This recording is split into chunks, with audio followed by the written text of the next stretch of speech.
तो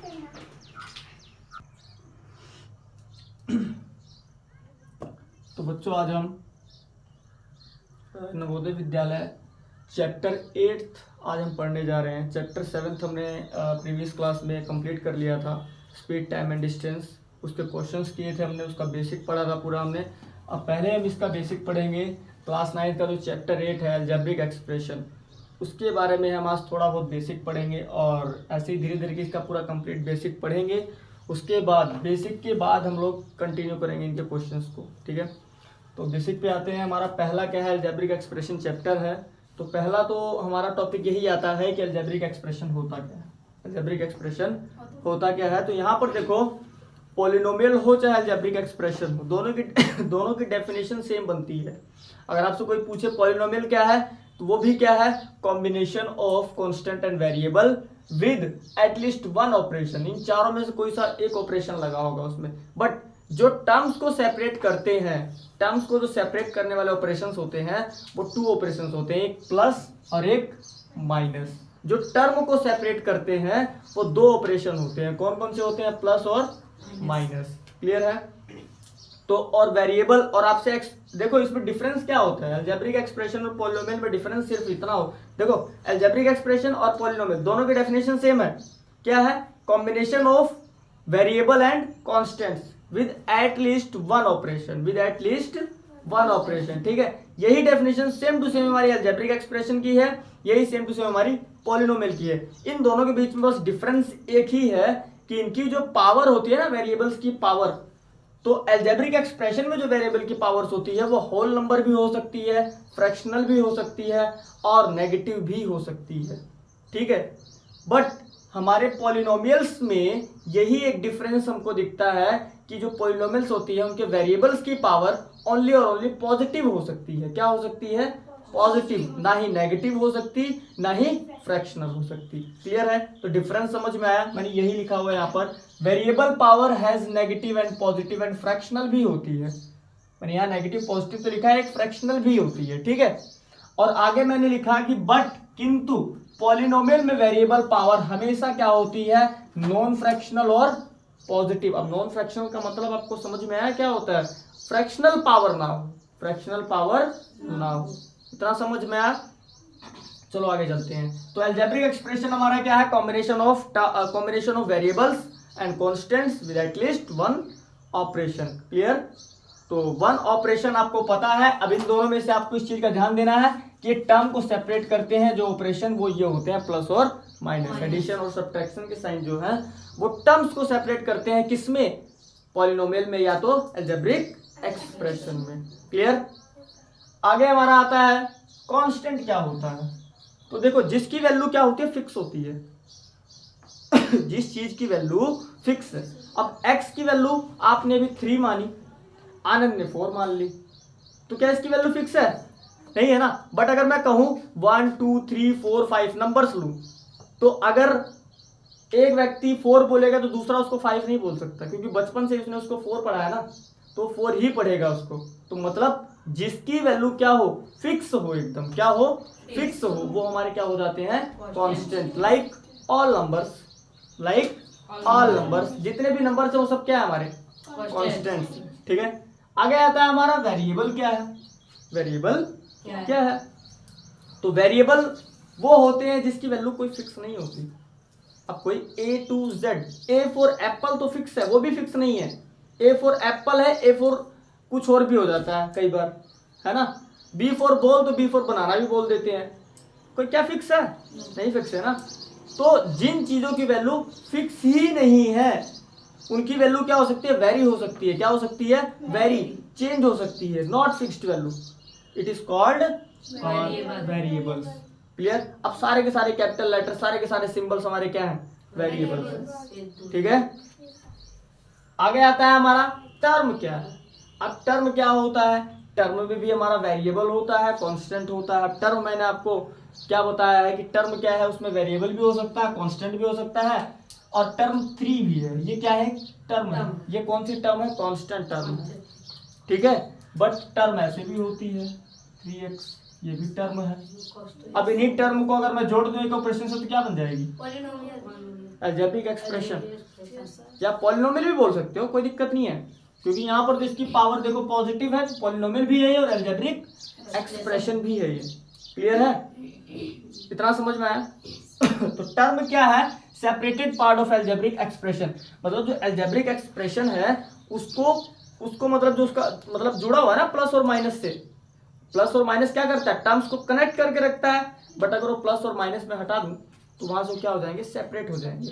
तो अगर अलजेब्रिक एक्सप्रेशन को अलग अलग पार्ट्स में डिवाइड करेंगे तो टर्म्स में डिवाइड करेंगे। किसमें डिवाइड करेंगे? टर्म्स में। तो वो क्या हो जाती है? हमारी टर्म्स। ठीक है, अब लाइक टर्म्स क्या होती हैं? टर्म्स तो हमने पढ़ी, अब देखो टर्म्स का एग्जांपल दे रखा है मैंने, 2x 3x स्क्वायर, ये सब क्या होती है? टर्म्स होती है। अगर इन्हीं के बीच में मैं एक ऑपरेशन लगा दूं प्लस माइनस, तो क्या बन नहीं जाएंगे अलजेब्रिक एक्सप्रेशन? बन जाएंगे ना। तो ये हमारी होती है टर्म्स। क्या होती है? टर्म्स। आगे आता है हमारा लाइक टर्म और अनलाइक टर्म। क्या होता है? तो बहुत सिंपल सी चीज है लाइक और अनलाइक टर्म। क्या होता है कि लाइक टर्म्स क्या होते हैं हमारे? जिस टर्म का वेरिएबल और पावर सेम हो, जिस टर्म का वेरिएबल का पावर और वेरिएबल क्या हो? सेम हो, वो क्या हो जाते हैं? हमारे लाइक टर्म्स। लाइक का मतलब क्या होता है? एक जैसा, है ना। तो लाइक टर्म्स देखो मैंने लिखा हुआ है एग्जांपल इसका, 2x स्क्वायर और 3x square, variable same, variable की पावर सेम, तो इनको आप ऐड कर सकते हो। जब आप अलजेब्रिक एक्सप्रेशंस को ऐड करोगे ना, तो लाइक टर्म्स को आप ऐड कर सकते हो, लाइक टर्म्स को आप सब्ट्रैक्ट कर सकते हो। ठीक है, अनलाइक टर्म्स को आप नहीं कर सकते। जैसे कि अनलाइक टर्म्स हमारे ये हैं 2y स्क्वायर 3z, वेरिएबल अलग अलग है ना, पावर भी अलग है। क्लियर? तो जब वेरिएबल ही अलग हो गया तो आप इनको ना सब्ट्रैक्ट कर सकते, ना ही ऐड कर सकते। क्लियर? तो देखो लाइक टर्म क्या हुआ? जिसका वेरिएबल और वेरिएबल की पावर सेम है। सिर्फ इतना ध्यान दो, जिसका वेरिएबल, जो इसका कोफिशिएंट है ना, जो न्यूमेरिकल वैल्यू है, ये चेंज हो सकती है, ये चेंज हो सकती है, बट इससे लाइक टर्म पे इफेक्ट नहीं पड़ेगा। लाइक टर्म में सिर्फ दो कंडीशन आपको ध्यान देनी है कि उसकी पावर सेम हो और वेरिएबल सेम हो। समझ में आई चीज? तो वो हो जाती है हमारी लाइक टर्म्स। अनलाइक टर्म्स क्या होते हैं? बस इनका जस्ट अपोजिट, जिसकी वेरिएबल ना सेम हो। जब वेरिएबल ही नहीं सेम होंगे तो पावर तो कितने भी सेम हो जाए कोई फर्क नहीं पड़ता। अनलाइक टर्म्स में वेरिएबल अलग हो गया, पावर सेम है, तो भी अनलाइक टर्म्स है। वेरिएबल पे ध्यान देना है मेन, वेरिएबल अलग अलग अगर हो गया तो वो अनलाइक टर्म्स हो जाते हैं। क्लियर है? आगे आता है कोफिशिएंट। क्या होता है कोफिशिएंट? तो किसी भी टर्म का कोफिशिएंट होता है। कोई टर्म हो, कोफिशिएंट हम किसका निकालते हैं? अलजेब्रिक एक्सप्रेशन का तो निकालेंगे नहीं। उसमें से जो सेपरेटेड पार्ट है वो क्या है? टर्म है। हमने पढ़ा अलजेब्रिक एक्सप्रेशन का जो सेपरेटेड मतलब अलग किया हुआ जो पार्ट है वो हमारा टर्म होता है, और टर्म में से हम निकालते हैं कोफिशिएंट। कोफिशिएंट होता क्या है? तो कोफिशिएंट होता है न्यूमेरिकल वैल्यू, किसी भी टर्म की न्यूमेरिकल। जैसे 3xy एक टर्म है, यहां से xy का कोफिशिएंट क्या होगा? तो 3 होगा। xy का कोफिशिएंट क्या होगा? 3 होगा। अगर आपसे यहाँ पूछ लेता वो कि बताओ सिर्फ x का कोफिशिएंट क्या होगा, तो x का कोफिशिएंट हो जाता हमारा 3y। मतलब कि जिसका कोफिशिएंट आपको फाइंड करना है टर्म में, सिर्फ उसको अलोन कर दो और सारा का सारा पार्ट जो होगा उसको कोफिशिएंट बन जाएगा। क्लियर? तो ये हमारे सारे के सारे बेसिक कुछ चीजें थी, इनको आप नोट कर लो, फिर आगे हम करते हैं। ठीक है?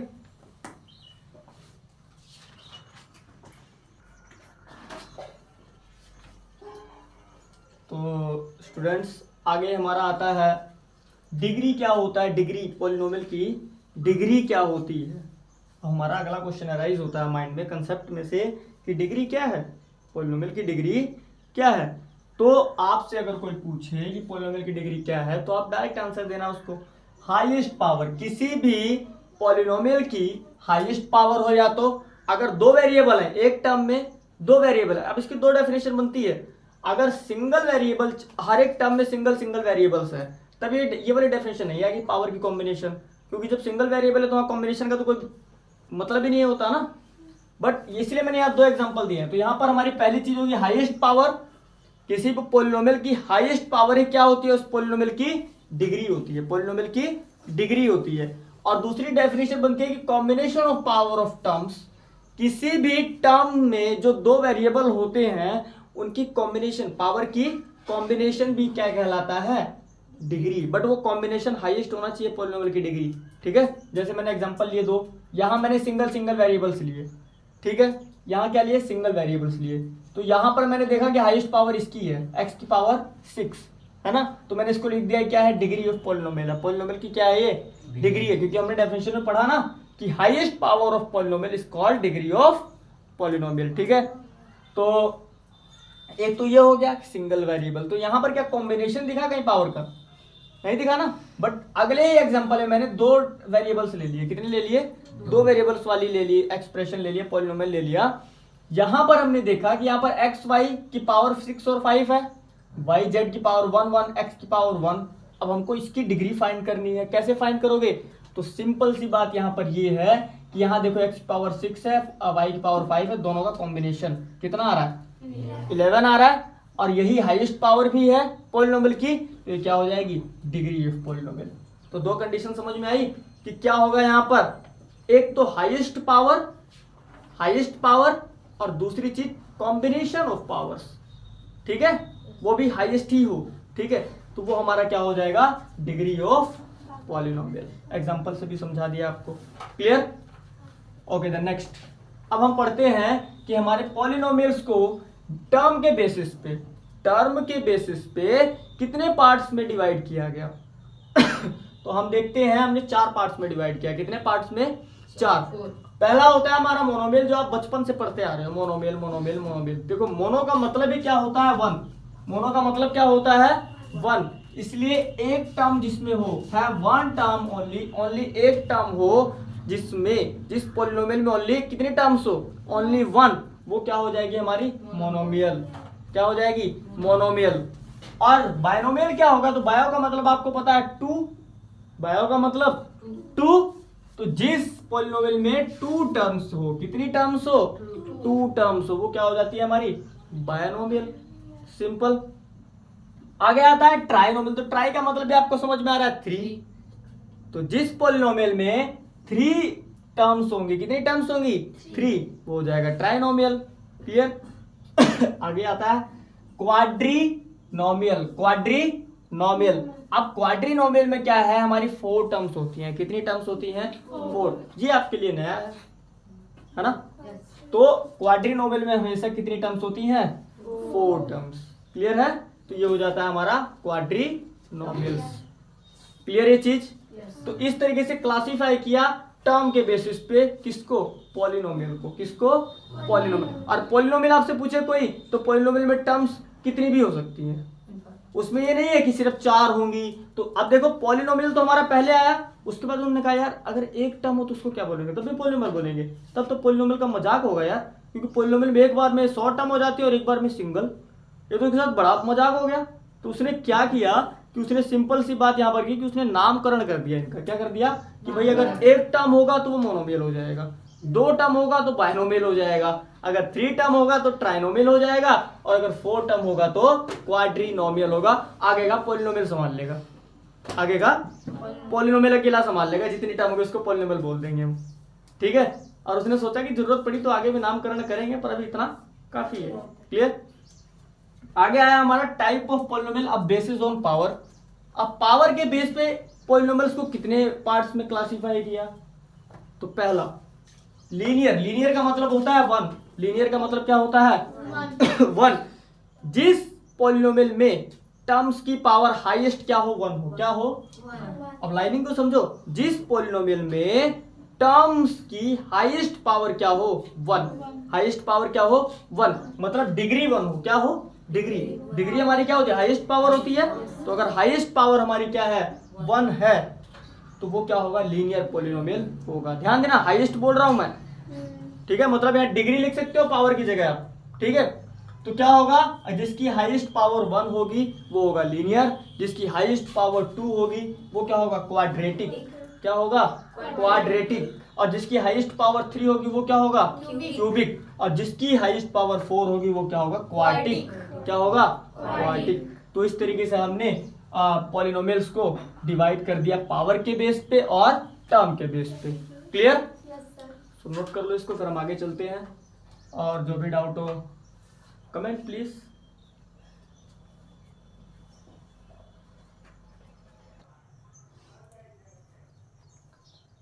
सो अगली चीज है हमारी फैक्टर क्या है। अगली चीज हमारी क्या आती है बेसिक्स में, फैक्टर क्या है। तो फैक्टर क्या होता है, जैसे कि आपने छोटी क्लासेस में पढ़ा है कि जब कोई नंबर किसी नंबर, मान लो डिवाइजर है कोई, ठीक है, डिवाइजर अगर डिवाइजर को डिविडेंड से जब हम डिवाइड करते हैं और हमारा रिमाइंडर क्या है, जीरो आ जाए, उस केस में हम ये कह देते हैं कि जो हमारा डिवाइजर है ना वो डिविडेंड का क्या है, फैक्टर है। डिविडेंड का क्या है, फैक्टर है। समझ में आई बात। जब हम किसी डिवाइजर को डिविडेंड से क्या करते हैं, डिवाइड करते हैं, तो कुछ केसेस तो ऐसे होते हैं जिसमें रिमाइंडर आता है हमारा, तो उस केस में हम उसको फैक्टर नहीं बोल सकते। जिस केस में रिमाइंडर हमारा क्या आ जाए, जीरो आ जाए, क्या आ जाए, जीरो, तो हमारा डिवाइजर डिविडेंड का फैक्टर बन जाएगा। क्या है, तब ये स्टेटमेंट हम बोल सकते हैं कि हमारा डिवाइजर डिविडेंड का फैक्टर है, क्योंकि रिमाइंडर जीरो है। अगर रिमाइंडर जीरो नहीं है तो वो उसका फैक्टर नहीं होगा, डिवाइजर डिविडेंड का फैक्टर नहीं होगा। तो कंडीशन आपको सिर्फ एक याद रखनी है फैक्टर के लिए, कि जब हम डिवाइजर को डिविडेंड से मल्टीप्लाई करें और सॉरी डिवाइड करें तो हमारा रिमाइंडर क्या है, जीरो। अगर आपका रिमाइंडर जीरो आता है तो डिवाइजर डिविडेंड का फैक्टर होगा। क्लियर, वही चीज मैंने यहां लिखी है। अब पॉलिनोमियल जीएक्स, कोई पॉलिनोमियल है GX is a factor of px, और वो जीएक्स एक पॉलिनोमियल जीएक्स है जो वो पीएक्स पॉलिनोमियल का फैक्टर है। अब यहाँ हमने नंबर्स की बात की थी ना अभी, अब पॉलिनोमियल में भी फैक्टर को ढूंढेंगे। कैसे ढूंढेंगे, डिवाइड करके ओनली। तो इसने बोला इफ जीएक्स कोई पॉलिनोमियल है, जीएक्स कोई पॉलिनोमियल है और डिवाइड कर रहे हैं उसको पीएक्स पॉलिनोमियल से, मतलब यहाँ पर डिवाइजर ये है और डिविडेंड ये है। जब जीएक्स से पीएक्स को डिवाइड करेंगे तो रिमाइंडर हमारा क्या आ जाना चाहिए, जीरो। देन तब हम ये कह सकते हैं कि जो जीएक्स डिवाइजर था वो क्या है, फैक्टर है पीएक्स का, फैक्टर है पीएक्स का। क्लियर हुआ यहाँ पे। तो सिंपल सी बात ये है, फैक्टर कोई बहुत बड़ी बात नहीं है। फैक्टर का एक रूल याद रखो कि अगर हम डिवाइड करें तो रिमाइंडर जीरो आए। डिवाइड, जैसे कि हम 2 को 10 से डिवाइड करते हैं तो 2 5 10, रिमाइंडर जीरो, तो 2 10 का फैक्टर है। क्लियर, समझ में आई चीज। आगे आता है हमारा कॉमन फैक्टर क्या होता है। फैक्टर तो हमने पढ़ लिया।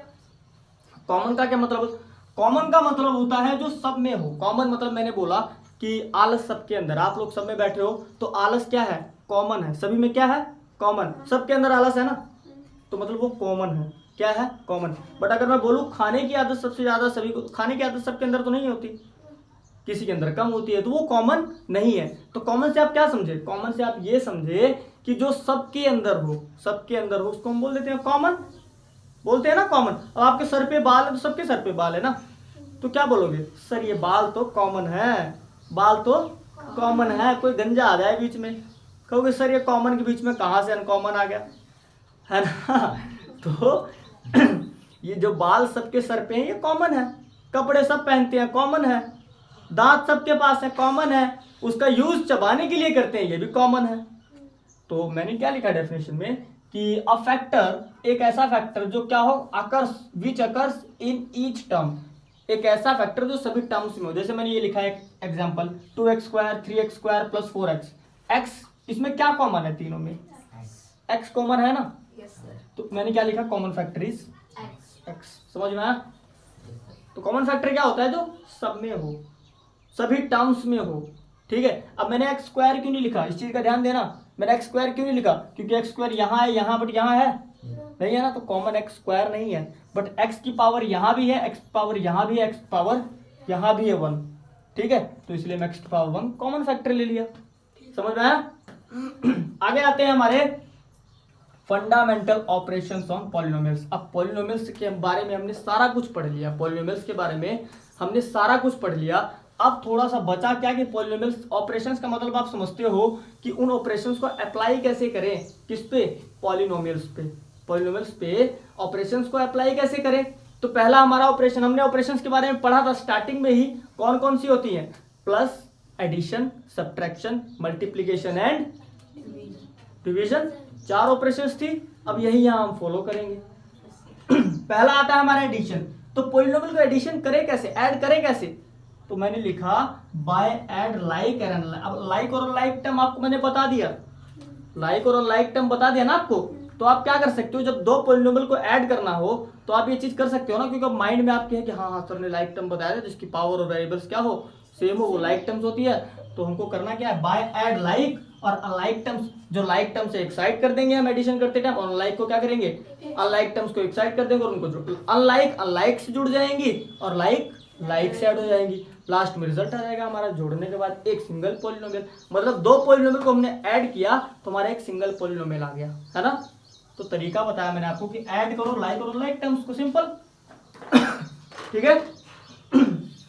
अब सब्ट्रैक्शन में भी यही रूल है। सब्ट्रैक्शन में यहाँ तो ऐड करना था लाइक अनलाइक को, यहाँ लाइक और अनलाइक को एक साइड ले जाके सब्ट्रैक्ट कर दो। क्या कर दो, सब्ट्रैक्ट कर दो। तो ये हो जाएगा आपका सब्ट्रैक्शन। आता है मल्टीप्लिकेशन। अब मल्टीप्लिकेशन में ऐसा नहीं होगा, यहाँ पर क्या होगा, यहाँ पर आपको वेरिएबल्स देखने पड़ेंगे। क्या देखने पड़ेंगे, वेरिएबल्स। अगर वेरिएबल्स सेम है तो उनकी पावर्स क्या हो जाएंगी, ऐड हो जाएंगी, बताया ना।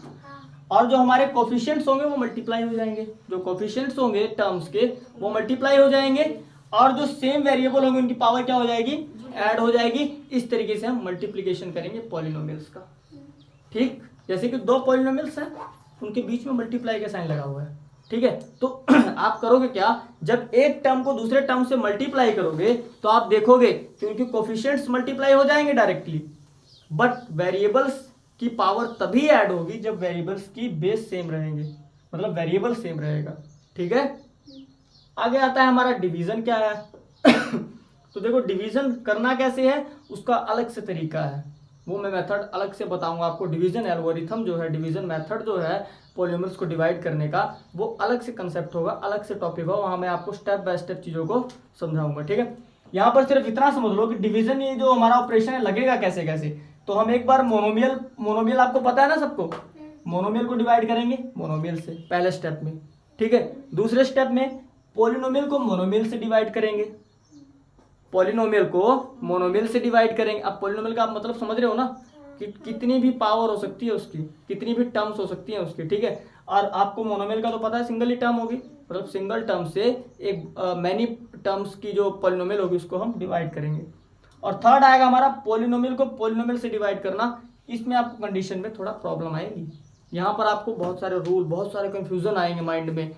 तब आप इसकी जितनी ज़्यादा प्रैक्टिस करोगे उतने ही ज़्यादा अच्छे से आपको आ जाएगा। क्लियर है। तो ये हमारा आज का जो चैप्टर 8 था, अलजेब्रिक एक्सप्रेशन एंड आइडेंटिटीज, उसका बेसिक तो हमारा कंप्लीट हो गया आज। अब हम कल से करेंगे क्वेश्चंस और कुछ मेथड्स भी पढ़ेंगे, जैसे mid term break method, factorisation का मेथड है। ठीक है, डिवीजन एल्गोरिथम एक मेथड है। ये हम कल एकदम एक्सप्लेनेशन के साथ इस बोर्ड पे करेंगे। क्लियर है, तो इसको नोट कर लो और आगे कल पढ़ेंगे। आज की क्लास नहीं समाप्त होती है।